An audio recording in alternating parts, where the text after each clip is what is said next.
Nag-level up na sa diskarte ang mga driver ng public utility vehicles para makatipid. Ngayong patuloy ang epekto sa presyo ng gyera sa Middle East. Pero kahit todo tipid na, talagang talo sila sa mahal ng petrolyo. Para bigyan ng mukhang balita, Mobile Journal, Ivan Tarinque. Kanya-kanyang diskarte ngayon ng mga PUV drivers kung paano lalabanan ng taas presyo ng produktong petrolyo.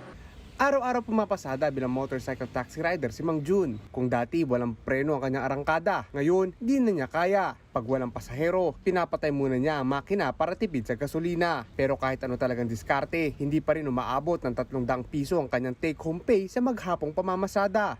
Wala talaga. Kahit anong gawin. Wala. Sobrang taas. Hindi na kaya. Sobrang. Nakakalungkot, nakakadismaya, pero walang magagawa. Ang ilang jeepney driver naman, hinahayaan ang sasakyan na umusad ng hindi inaapakan ng silinyador, lalo na sa mga pababang daan. Freewheeling na lang po yung takbo, wag naapakan yung silinyador para medyo tumipid sa diesel.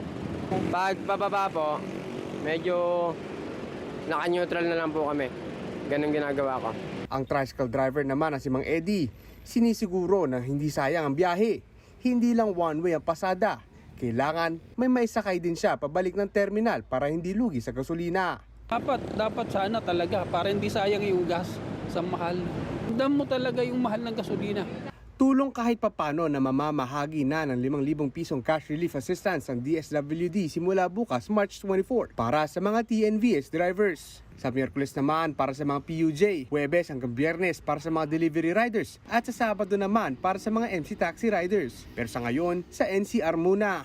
Mag-uumpisa po tayo sa mga provincial payouts po natin after Holy Week. After that, of course, we'll work na on the provincial side. Sa kabila ng mga ayuda, aminado ang mga tsuper, pansamantala lamang ito. Habang patuloy ang pagtaas ng presyo ng langis, patuloy rin ang kanilang pagkayod. Mga kapatid, Mobile Journal, Ivan Tarinque po, hatid ang muka ng balita.